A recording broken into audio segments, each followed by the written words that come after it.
our family to death while we slept.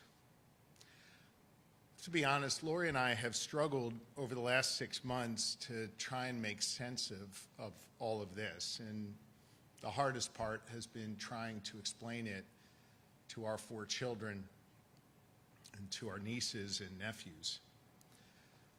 I've carried with me this enormous sense of guilt.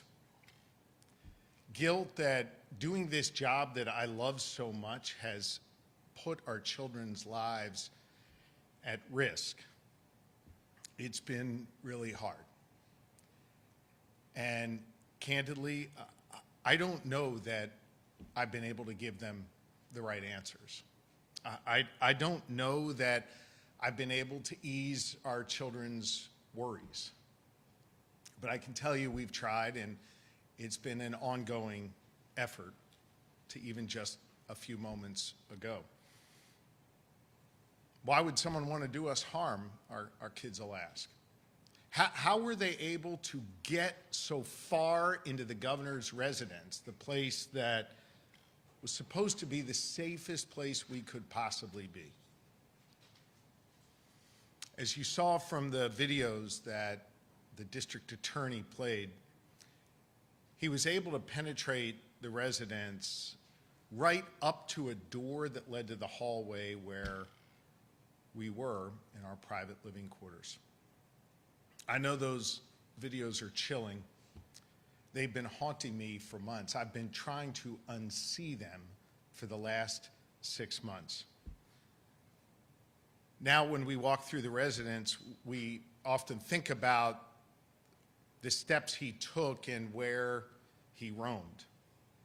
Those double doors that lead to my office and Lori's office and where we sleep, those doors that he tried to break through. That metal hammer that he wielded that apparently he wanted to use to kill me with.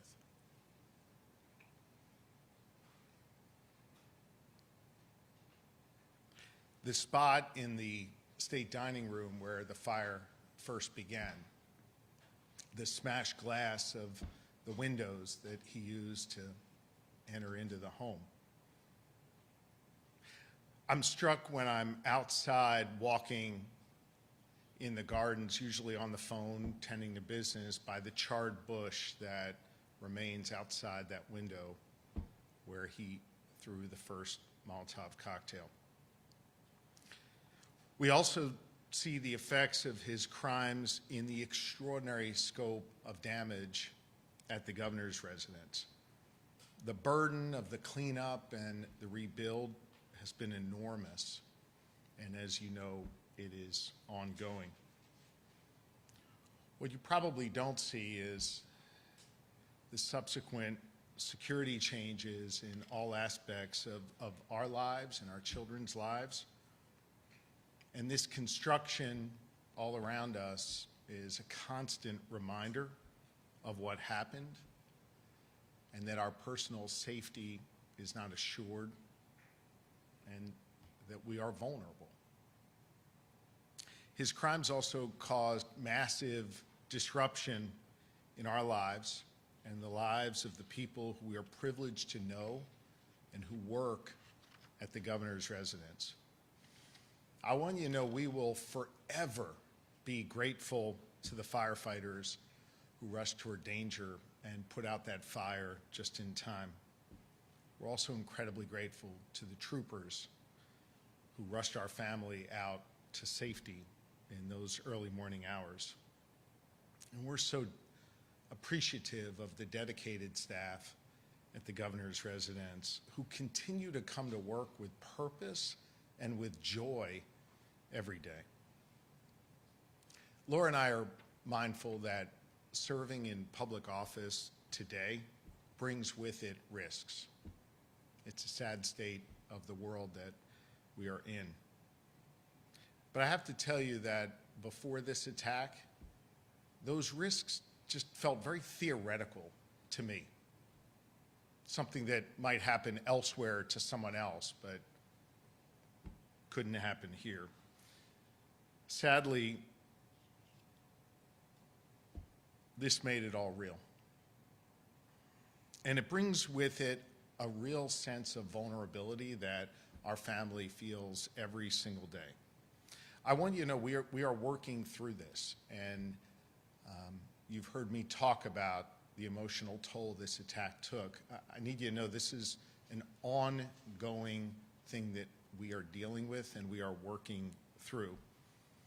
And I think we're confident it'll get better, but we also know it's going to always be with us. Sadly, as you know, our family is not the only ones to experience political violence that is used to try and silence people or intimidate people. I think it's important that in this time of rising political violence that none of us grow numb to it or accept this as the normal course of doing business for elected officials. So many leaders from here in Pennsylvania and across the country, actually across the globe, have reached out to offer comfort over the last number of months. And inevitably, those conversations turn to their own sense of vulnerability, their own worry about political violence. I've talked to people who are thinking about running for office, who have said they don't want to because they don't want to put their families at risk. These are good people who just want to serve, who want to do right by their communities, who are being impacted by this unacceptable level of political violence that we're seeing in our country. I think we need real accountability for acts of political violence. And today is real accountability for the violence that came here to Pennsylvania. I want to thank District Attorney Fran Chardo, a friend for nearly 20 years, and his team in the Dauphin County District Attorney's Office. They've demonstrated great care, concern, and professionalism. This is a just outcome, and I want you to know that our family fully supported the plea that he negotiated. You know, from the morning after the attack when the district attorney and I and other law enforcement met at the governor's residence to this morning, District Attorney Chardo has demonstrated strong, compassionate leadership, and I am grateful to him. Today is a holiday in our faith, a moment to renew our spirituality and our connection to God. I want you to know we've leaned a lot on our faith these past 6 months to try and work through this.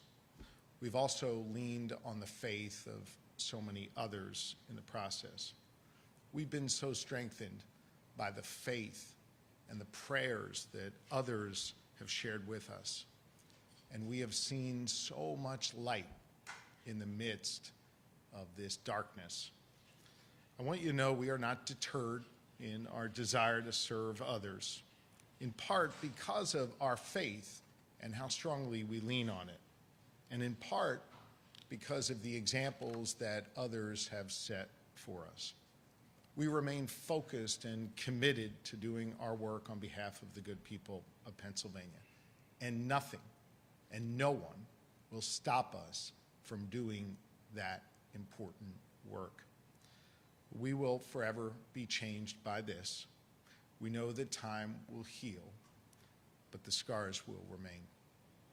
I want to thank you all for being here today, and especially want to thank those of you from the media from this area who have been there since the first moments after the attack. I've seen on your faces how this has impacted you, and I appreciate the way in which you have shared this with others who follow your coverage.